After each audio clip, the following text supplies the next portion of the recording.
इस मुल्क की दूसरी बड़ी आबादी के साथ जिस तरह का सलूक और जिस तरह का रवैया है वो यकीनन बहुत तकलीफदेह है।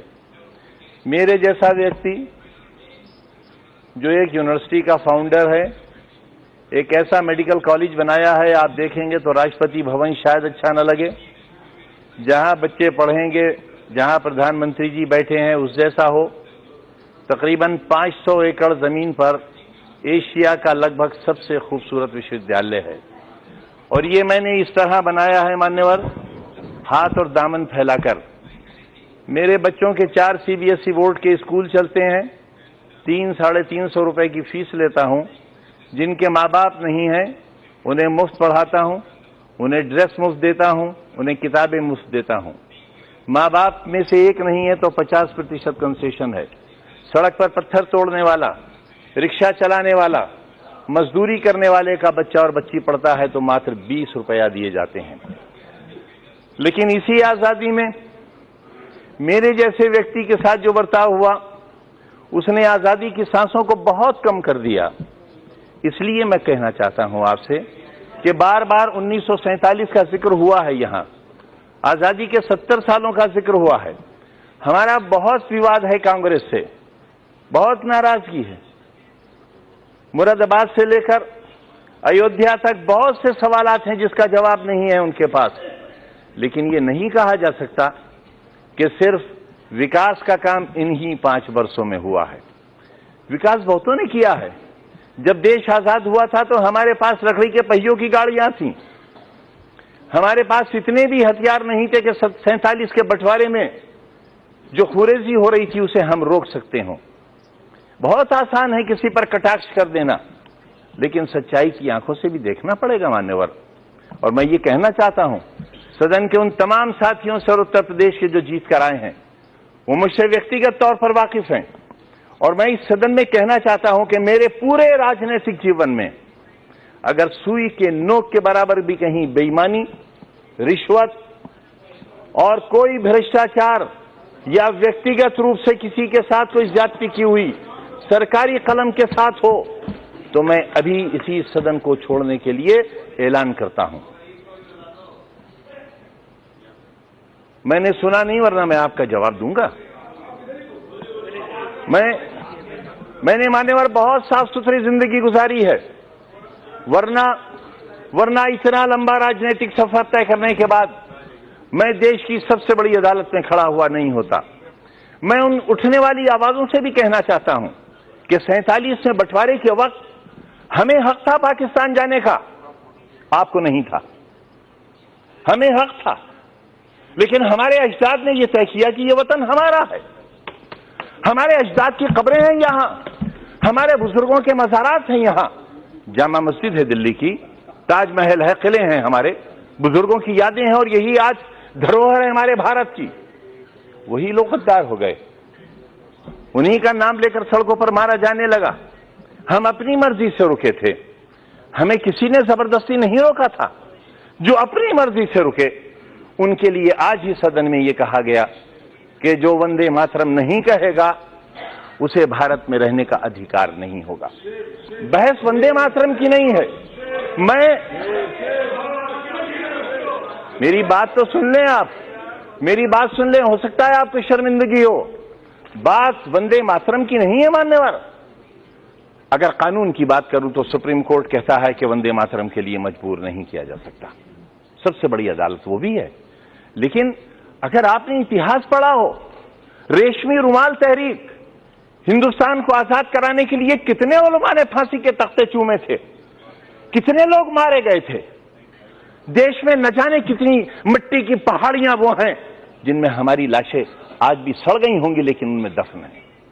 रेशमी रुमाल तहरीक में अगर आप रेशमी रुमाल की तस्वीर देखेंगे तो उस पर भारत मां की तस्वीर छपी हुई मिलेगी आपको। ये रिश्ते कब थे? ये 1942 में जब हिंदू और मुसलमान ने एक बर्तन में खाना खाया था, तब अंग्रेज को लगा था कि वो अब हिंदुस्तान में राज नहीं कर सकेगा, और 1942 से ही उसने अपना बिस्तर बांधना शुरू कर दिया था, और 1947 में हिंदुस्तान आजाद हो गया था। हम आज भी एक ही मोहल्ले में रहते हैं, एक घर में बैठते हैं, हमें किसी को एक दूसरे से डर नहीं लगता। लेकिन जब हम चुनी हुई संस्थाओं में आते हैं, जब वोट जैसी चीज हमारा मुकद्दर बनने वाली होती है, तब इंसानियत के सारे रिश्ते हमारे टूट जाते हैं। मान्यवर, इससे देश बहुत कमजोर हो रहा है, इससे हम बहुत कुछ खो रहे हैं।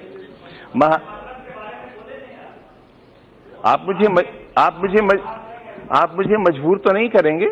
मैं आपसे ये कब कह रहा हूं कलमा पढ़िए आप? मैंने आपसे कब कहा? मैंने आपसे कब कहा कि कुरान की आयतें पढ़ी जाएं? यहां ये लोकतंत्र का मंदिर है, ये संविधान का मंदिर है। जो चाहे कहे, अगर मैं कहूं तो आप रोक नहीं सकते, और मैं न कहूं तो आप मुझसे जबरदस्ती नहीं कर सकते। और अगर आप जबरदस्ती कर सकते हैं तो कहिए, आप कहिए कि जबरदस्ती कहना होगा।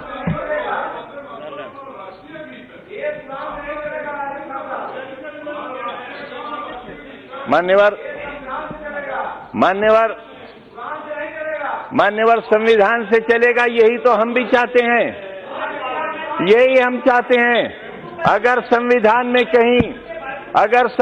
में कहीं किसी मजहबी किताब का कोई श्लोक, कोई आयत पढ़ने के लिए कहा गया हो, मैं सबसे पहला व्यक्ति होऊंगा जो इस हुक्म पर नतमस्तक करूंगा। मानो संविधान को। मैं भी यही कह रहा हूं, हमें संविधान को मानना चाहिए। और जो लोग संविधान को नहीं मानेंगे वो देश के साथ अच्छा नहीं करेंगे, क्योंकि ये देश बहरहाल सबका है। पूरा जिस्म हाथों से बना हुआ नहीं है, पूरा जिस्म पैरों से बना हुआ नहीं है। शरीर का एक हिस्सा खत्म कर दिया जाए, इंसान नहीं रह जाएगा। हिंदुस्तान एक बेहतरीन इंसान है, इसे बेहतरीन इंसान बना रहने दिया जाना चाहिए। ये कहना चाहता हूं। मान्यवर प्रधानमंत्री जी को, भारतीय जनता पार्टी को दूसरी सरकार बनाने के लिए बहुत मुबारकबाद। लेकिन ये याद रहे कि जिम्मेदारियों का बहुत बोझ है उनके कंधों पर। जो कहा जाए वो किया जाए। किसी को गलत नाम से, मैं एक छोटा सा व्यक्ति, भैंसे भी पालता हूं। प्रधानमंत्री जी को जनसभा में मेरी भैंसों का ख्याल रहा, मेरा ख्याल नहीं रहा। मान्यवर, 4-4 साल के मासूम बच्चों को जिलाधिकारी और एडीएम स्कूल के अंदर कान पकड़कर उठा ले। यही है कानून का राज, यही है कानून का राज। ये 3 तलाक की बात नहीं कर रहा हूं मैं, शिक्षा के अधिकार की बात कर रहा हूं। एक दरवाजा जो सरकार के पैसे से बना हो, जिसे सरकारी संस्था ने बनाया हो। मुंशी प्रेमचंद की जबान थी उर्दू। उर्दू मुसलमानों की जबान नहीं है, मुसलमानों की जबान है अरबी। उनके कुरान की जबान है अरबी। उर्दू मुसलमानों की जबान नहीं, हिंदुस्तानियों की जबान है। इनकलाब जिंदाबाद की जबान है। इस जबान के साथ तासुब। उर्दू गेट बना हुआ है, तोड़ दिया जाएगा। सरकार से बना हुआ, सरकार के पैसे से और सरकार की संस्था से बनाया हुआ दरवाजा गिरा दिया जाएगा, गिरा दिया जाएगा। मान्यवर, कैसे कानून का राज चलेगा? मासूमों को कान से पकड़कर उठा दिया जाएगा। मान्यवर, कैसे आप शिक्षा देंगे? आप उत्तर प्रदेश में एक ऑर्डिनेंस लाने की तैयारी हो रही है। मुझे कोई परेशानी नहीं है उससे, क्योंकि मेरा गिरेबान साफ है, मेरा दिल साफ है, मेरा दामन साफ है। लेकिन मैं जानना चाहता हूं मान्यवर, संवैधानिक बाध्यता है, हम शिक्षा देंगे, हम रोजगार देंगे। कितना रोजगार दिया, कितना स्वास्थ्य पर ख्याल रखा हमने? बहुत आसान है ये कह देना कि इतना पैसा खर्च कर दिया गया, लेकिन ये बताना पड़ेगा सदन को, नेता सदन को ये बताना पड़ेगा। गोरखपुर में बच्चे क्यों मर गए? इलाज क्यों नहीं हो सका? मुख्यमंत्री के क्षेत्र में क्यों इतनी मौतें हो गई? बिहार में इतनी मौतें क्यों हो गई? कितनी?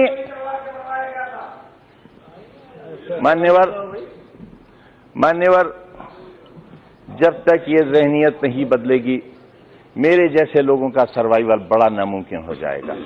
लेकिन मैं क्योंकि चुना हुआ व्यक्ति हूं मान्यवर, और इसलिए भी मैं बहुत अहमियत के साथ इस बात को कह रहा हूं कि एक कमीशन बिठाएं आप।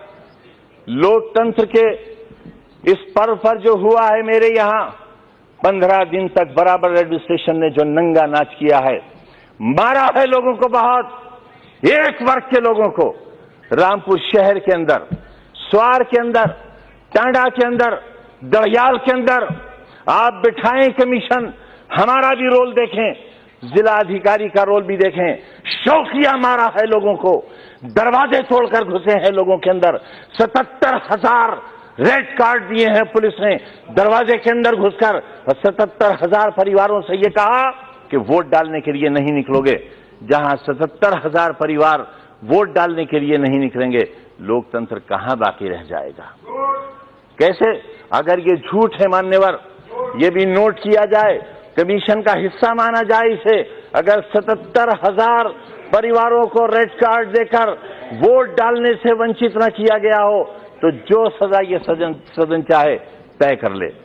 मान्यवर, इसलिए मैं कह रहा हूं आपसे कि लोकतंत्र का बचना जरूरी है, और लोकतंत्र आवाजों से नहीं बचेगा। मान्यवर, लोकतंत्र तब बचेगा जब फांसी के तख्तों पर चढ़ने से पहले शहीद भगत सिंह का वजन लिया जाएगा तो 5 पाउंड वजन बढ़ चुका होगा। इससे साबित होता है देश की आजादी कैसे हुई थी। आपस के रिश्तों को नहीं संभालेंगे, देश खुशहाल नहीं रह सकता। मैं कहता हूं, ये पूरा शरीर हिंदुस्तान है। मेरे शरीर के 5वें हिस्से पर अगर फालिज लग जाएगा तो ये कामयाब हिंदुस्तान और सेहतमंद हिंदुस्तान नहीं होगा। पूरी दुनिया का कोई व्यक्ति इसे सेहतमंद हिंदुस्तान नहीं कहेगा।